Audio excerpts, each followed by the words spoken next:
So dito nga po ano mga kalingap mga kaedsi, si Kalingap Rab na mismo ang may sabi. So ano nga ba ito? Pero bago po natin ipagpatuloy ang video ito, sa mga bago pa lang po sa ating munting channel, huwag po natin kalimutang suportahan ang ama ng Kalingap, Kuya Val Santos Matubang at Kalingap Rab.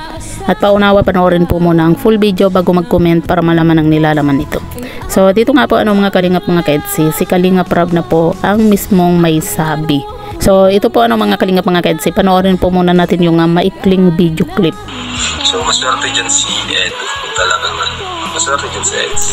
So yan po ano mga kalingap mga kaedsi, narinig na po natin mismo nga po ano dito kay Kalingap Rab nga po ano na maswerte po itong si Kalingap Edu kung sakasakali pong itong si Viancy po talaga yung kanyang makakatuluyan. At yun nga po ano mga kalingap mga kaedsi, dito rin po ano sa kanyang live nga po ni Kalingap Rab, talagang ikinumpara pa po niya ano itong si Viancy kay Kalingap Jack, o diba? Kasi nga po syempre sa tinagal-tagal na rin po nilang nakakasama po itong si Viancy, kumbaga unti-unti na rin po nilang nakikita po ano yung totoong ugali po ni Viancy. At maging tayo naman din po ano mga kalingap mga kaedsi, nakikita naman po natin na talagang maswerte ano itong si Kalingap Edu kapag itong si Viancy po yung kanyang makakatuluyan. Ganon din po ano itong si Viancy nga po ano mga kalingap mga kaedsi, maswerte po itong si Viancy kapag itong si Kalingap Edu din po yung kanyang makakatuluyan nga po ano, dahil nga po sa halos pareho din po sila ng ugali, lalo na po at talagang may pusong matulungin din po ano itong si Viancy, kagaya na lang din po ano ni Kalingap Edu nga po ano. At ayan nga po ano mga kalingap mga kaedsi, mismong si Kalingap Rab na rin po diba yung nagsabi na maswerte po itong si Kalingap Edu kung itong si Viancy yung kanyang makakatuluyan, dahil nga po sa itong si Viancy nga po ano, kumbaga kayang-kaya po niyang suportahan ano itong si Kalingap Edu kahit wala pong camera.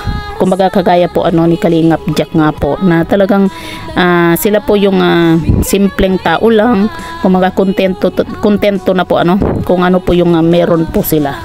Yan po yung isa po sa hinangaan po ano ni Kalingap Rab nga po dito kay Viancy. At yun din naman po ano yung nakikita po natin dito kay Viancy po ano, sa tinagal-tagal na rin po nating nasubaybayan po itong si Viancy, natural lang naman din po ano na makikilala at makikilala din po nila Kalingap Rab unti-unti ano yung totoong ugali po ni Viancy na mabait, simple. At hanggang ngayon din naman po ano mga kalingap mga kaedsi, hindi pa rin po natin nakikitaan itong si Viancy na nagbago, diba? Kung ano po siya noon, yun bang nakikita natin kay Viancy noon na napakasimple, hanggang ngayon ganun pa rin po siya. Kaya kita nyo naman po diba yung family Matubang diba, talagang boto din po ano dito kay Viancy para kay Kalingap Edu nga po.